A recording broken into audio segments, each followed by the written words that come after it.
شب برات بخشش مانگنے کی رات، روزی مانگنے کی رات، مصیبتوں، بیماریوں، پریشانیوں سے، بے اولادیوں سے، اولاد کی نافرمانیوں سے نجات مانگنے کی رات۔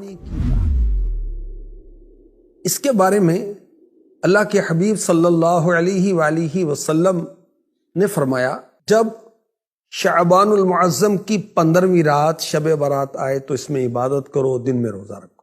بے شک اللہ پاک اس رات سورج غروب ہوتے ہی آسمان دنیا کی طرف نزول رحمت فرماتا ہے اور ارشاد فرماتا ہے کوئی بخشش مانگنے والا میں اسے بخش دوں، ہے کوئی روزی مانگنے والا کہ اسے روزی دوں، ہے کوئی مصیبت میں مبتلا کہ اسے عافیت دوں، ہے کوئی ایسا یہاں تک کہ فجر کا وقت شروع ہو جاتا ہے۔ شب برات کے 6 نوافل کے بارے میں کچھ عرض کرتا ہوں۔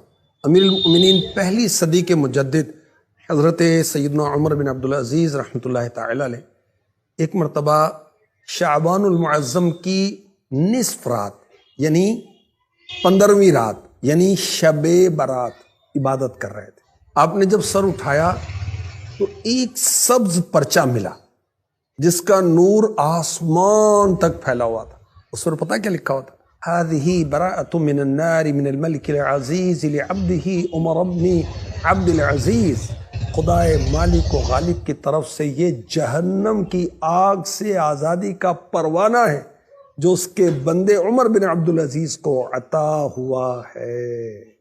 تو شب برات عبادت کی رات، شب برات نوافل کی رات، دعاؤں کی رات، نماز کی رات، کثرت درود کی رات، اپنے گناہوں کو یاد کر کے اس کی معافی مانگنے کی رات۔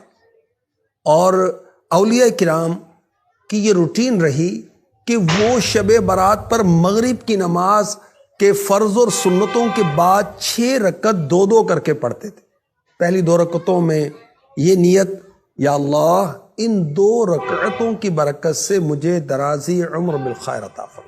پھر 2 رکعتوں میں یہ نیت فرمائیں، یا اللہ ان 2 رکعتوں کی برکت سے بلاؤں سے میری حفاظت فرما۔ پھر 2 رکعت پڑھنی ہے تیسری مرتبہ، اس میں کیا نیت ہوگی؟ یا اللہ ان 2 رکعتوں کی برکت سے مجھے اپنے سوا کسی کا محتاج نہ کر۔ نوافل پڑھنے کا طریقہ کیا ہے؟ ان 6 رکعتوں میں سورہ فاتحہ کے بعد جو چاہیں وہ صورتیں پڑھ سکتے ہیں، چاہیں تو ہر رکعت میں سورہ فاتحہ کے بعد 3 بار قل هو اللہ شریف یعنی سورہ اخلاص مکمل پڑھ لیں تو انشاءاللہ ہر رکعت میں ایک قرآن پڑھنے کا ثواب، 3 مرتبہ سورہ اخلاص پڑھنے سے ایک قرآن کی تلاوت کے برابر ثواب ملتا ہے۔ اچھا، ہر 2 رکعت کے بعد 21 بار 21 ٹائم قل هو اللہ احد پوری سورت پڑھنی ہے، اور پھر سورہ یاسین، یعنی یہ کر لیں یا یہ کر لیں یہ بھی آپشن ہے، اور دونوں کریں یہ بھی آپشن ہے، اور یہ زیادہ بیسٹ ہے۔ اچھا، یہ بھی ہو سکتا ہے کہ ایک اسلامی بھائی بلند آواز سے سورہ یاسین شریف پڑھے، بقیہ خاموشی کے ساتھ سنیں، اور یاد رکھیں کہ سننے والا اس دوران زبان سے سورہ یاسین بلکہ کچھ بھی نہیں پڑھے گا۔ جب قرآن کریم بلند آواز سے پڑھا جائے تو جو لوگ سننے کے لیے حاضر ہیں ان پر فرض عین ہے کہ چپ چاپ کان لگا کر سنیں۔ انشاءاللہ الکریم شب برات شروع ہوتے ہی ثواب کا انبار لگ جائے گا۔ ہر بار سورہ یاسین کے بعد دعائے نصف شعبان بھی پڑھیے۔ دعائے نصف شعبان جو ہے آقا کا مہینہ، امیر علیہ سنت کا رسالہ جو ہے اس پر آپ دیکھ سکتے ہیں۔ اللہ کے حبیب صلی اللہ علیہ وآلہ وسلم نے فرمایا، جس نے عیدین یعنی عید الفطر اور عید الاضحیٰ کی رات اور شعبان معظم کی 15ویں رات یعنی شب برات عبادت میں جا کر گزاری، اس دن اس کا دل نہیں مرے گا جس دن لوگوں کے دل مر جائیں گے۔